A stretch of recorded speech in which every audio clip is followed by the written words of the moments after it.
Hello and welcome to Must Read Fiction, a place for people who know that life is better with a novel in hand. I'm Erin Popelka, and I'm so delighted to be here today with author Suzanne DeWitt Hall. Welcome. Thank you so much for having me. I'm very, very excited to talk with you.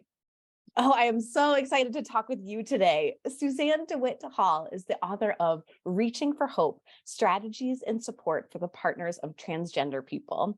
She's also the acclaimed author of Where True Love Is, a devotional series, and Rumpelpilpel Adventures. Her most recent book is this wonderful novel I have in my hand, The Language of Bodies. So, Suzanne, please tell me about The Language of Bodies. Oh my gosh. So this is a story about a woman's kind of journey of vengeance and personal redemption after the murder of her wife, who is a trans woman of color. And, she's struggling with a lot of grief and a lot of guilt because of the way her last moments with her wife went. Her wife was being honored at a special event in St. Louis, and Maddie, the main character, didn't want to go for a lot of reasons, and she also has a fear of flying, so she doesn't get on the airplane, and her wife Shar is not happy with her. So while Shar is in St. Louis, she is murdered, and Maddie is just absorbed by grief and devastated, and discovering and this idea of vengeance kind of saves her and pulls her out of the grief and gives her forward motion for all this emotion. So crazy things happen. She goes to the Midwest. She gets a job at a Wild West wax museum, and she befriends the perpetrator's wife to kind of unfold her plan for how to get back at him by hurting the wife. So that's kind of what you encounter, some of the weirdness and what you encounter in this story. Right. And some of the thriller pieces, right? We won't do any spoilers to help, as people read this book. And I definitely highly recommend folks, please do pick up The Language of Bodies. It'll keep you up and turn in those pages. And so this is, kind of certainly like a heavy topic, but also a really timely one. So what led you to write this novel? Well, I've been working in queer advocacy for a number of years. I had always thought myself to be straight, cisgender. I didn't even know most of these terms. And then I fell in love with this person at this conservative church that I was attending. And at that time, they didn't know enough about transness to recognize their reality as being trans. So there we were, both as women trying to be the best Proverbs 31 wife within this patriarchal kind of a setting. And we became friends and prayed for each other's families, and really got close. And then something shifted and we fell in love. And it was at the end of when both of our marriages were in their final dysfunctional ends. So both of us grappled with this strange reality that we were totally unfamiliar with about LGBTQ issues, and had been taught to not accept, and that it was sinful, etc. So we had to go through this process of deconstructing our faith systems, starting with those issues, kind of queerness as seen by God. And then so I started writing these Where True Love Is devotionals, which are affirming and inclusive. And as we unpacked that, we started seeing the pain in the transgender community and the marginalization and the targeting.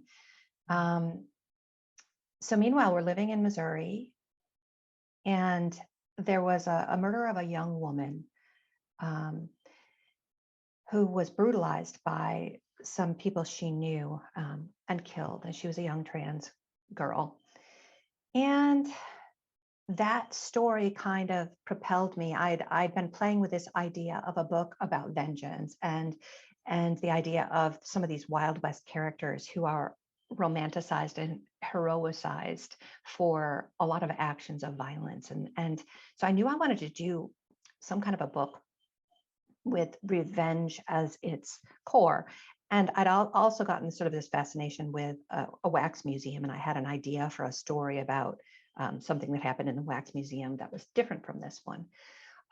So when I saw the death of Allie happen, and it was not that far from where I was living, it kind of all came together because women of color are murdered trans women of color are murdered at an alarming rate, and trans people are the victims of violence frequently, all too frequently. And so I realized that I could put these various concepts together around this issue that I felt passionately about and try to make a difference in the world through the form of an entertaining story. I hoped it was entertaining. And then meanwhile, I'm all kinds of weird. So there's a lot of weirdness shoved into this book too. So with wax museums and haunted inns and, mystical shrines, and, there's a little bit of a lot in this book, but and vintage cookbooks, which is also cookbooks. Just like fun, so good. Yes. Breaking up the heaviness a little bit. Yeah. And I think that's one of the powerful things about writing in novels and reading a novel is that you really do get to sort of explore, some of the depths of yourself in your own journey, but you also kind of get to do it at an arm's length, right? Because you're doing it through the lens of your characters, through the lens of this invented situation that you're kind of playing with and can manipulate, and so in many ways it becomes sort of like a vessel for the writer to do a lot of that work, but also it's a vessel for the reader. Like, in reading this book, like I got to sit with some of those questions and curiosities and weirdness, which also kind of gave space for some of my own questions and curiosities and weirdness. So, kind of thank you for bringing us on that journey with you. Well, thank you for saying that. Yeah, I think for me, writing is a way for me to figure out what I think about things. Often I'll have a question and or an issue that I'm pondering, and then the very process of writing helps me kind of work through it and process it. Yeah. And that all leads me to my next question. And you sort of like teed it up so beautifully, which is that, as you mentioned, this book, does have some LGBTQ themes and questions and things that they're working through. Also, Christian spirituality and, kind of like Catholicism also really comes in as part of the novel. And you're the author of a devotional series. And for many people, those things are really at odds with each other. So can you tell me how they braid together for you and how they braided together in the novel? Yes. Well, I was not raised with any kind of a faith formation. My family wasn't religious, but I think I was always intrigued. I felt like an internal hunger for something, for depth and truth and meaning and hope and all these things that faith traditions tend to offer or tend to be searching for and pointing toward, right?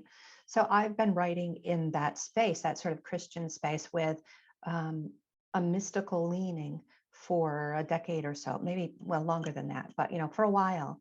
So in my fiction, it's kind of hard for me not to draw in some of those interests. And in this book, because like you said, it's these two ideas of queerness and faith are often seen as being contradictory. And I wanted to show an interplay of the differences of what we're seeing in the world, right? So you've got a lot of, in some forms of Christianity, demonizing transness, queerness. But transness right now is very much a target for all of this malice of various forms. And a lot of it comes from a particular kind of Christian conservatism, right? And that is represented in this book in the form of the perpetrator. But it's contrasted because I wanted to contrast the demonization of transness by Christians without demonizing Christianity. So I have this character, Maria, who's an old Italian grandmotherly type, who acts as both a sage and a friend, an encourager, and a source of humor in the story. But she's deeply religious, but she's deeply affirming of Shar, this murdered woman, and of Maddie, her wife. So it helps readers probe the idea of can both of these things coexist, right? That can there be Christian acceptance, and which feels more true and which feels more of life-giving, which feels more like the thing that you expect this Jesus character to be acting like, So that's kind of what I was bringing into play here, is these sort of contrasting things.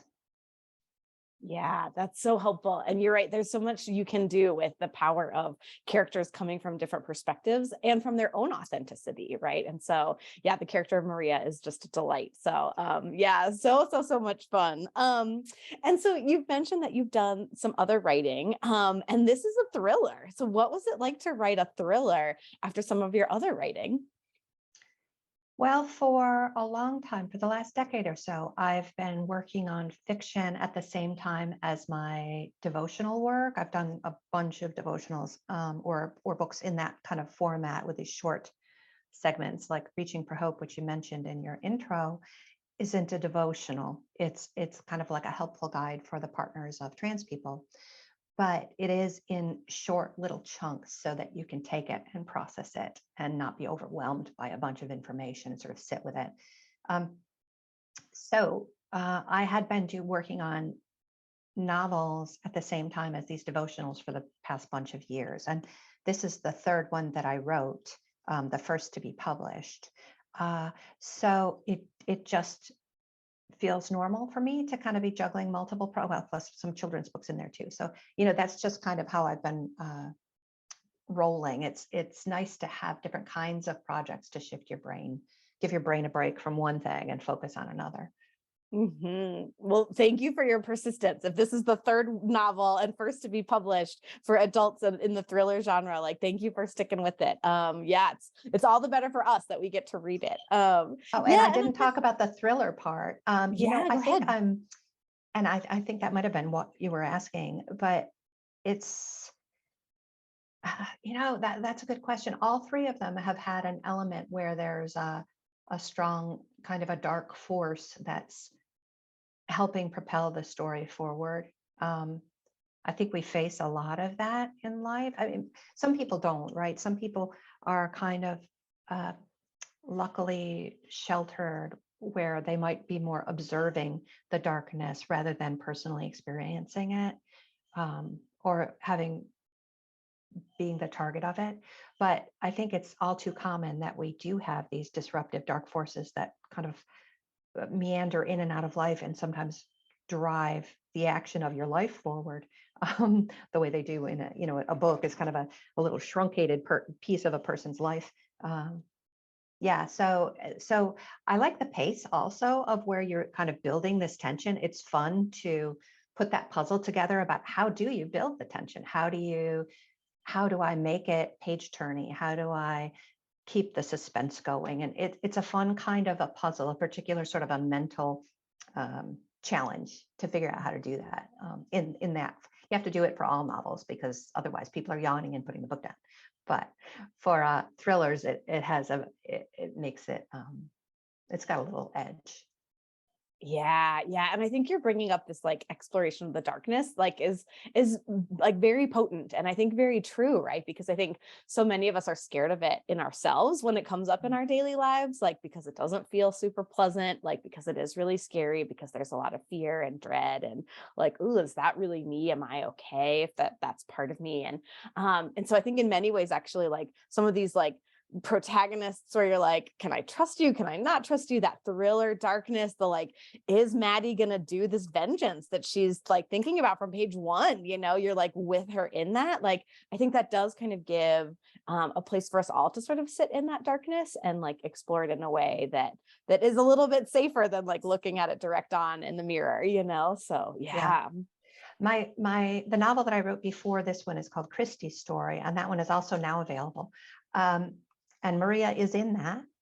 And that one explores the disruption that a young woman goes through. Her father was a meth addict and dies when she's very young, and her mother had already left the house. And so this sort of emotional dysfunction that traveled with her and disrupted her life and disrupted her best friend's life. And my goal there with that book, again, in addition to telling a story that I hoped people would want to read, was to show that everybody has a backstory. Sometimes we're looking at people's behaviors and we don't understand them. Like, how could you possibly? And we're quick to judge that. How could you possibly do this? How could Maddie possibly want to do the things that she has in mind for Sarah, this perpetrator's wife? And how could Christy, in this other book's case, continue in this relationship and harm her friend, and do these other things? And that our lives are all this continuing cycle of what happens to us, what happened to our parents based on what happened to their parents, and also trying to figure out how to break those cycles so that they don't continue on. So okay, I'm going to be the last one where this is the case. I'm going to address this and make a change.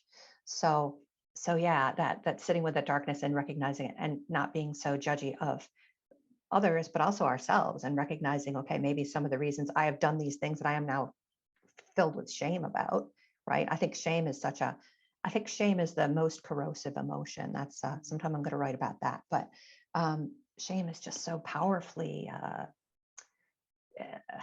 corrosive, and that we need to give ourselves grace so that we can lay down the shame and have some empathy for ourselves. Because the lives we live are so strongly influenced by all the things that happened to us. So, yeah. Yeah. And I think actually that's sort of a beautiful place to close, is sort of like, yes, like you said, breaking that cycle of generational trauma, saying this ends with me, and giving ourselves grace, right? Which is such a beautiful and incredibly powerful, thing that we can do for ourselves, thing we can do for others. So yeah. So with that, Suzanne DeWitt Hall, thank you. Thank you for writing The Language of Bodies, this incredible book. And thank you so very much for taking the time to speak with me today. This has been such a fantastic conversation. Well, thanks for reading my book and talking to me about it. It is always, writers like to talk books.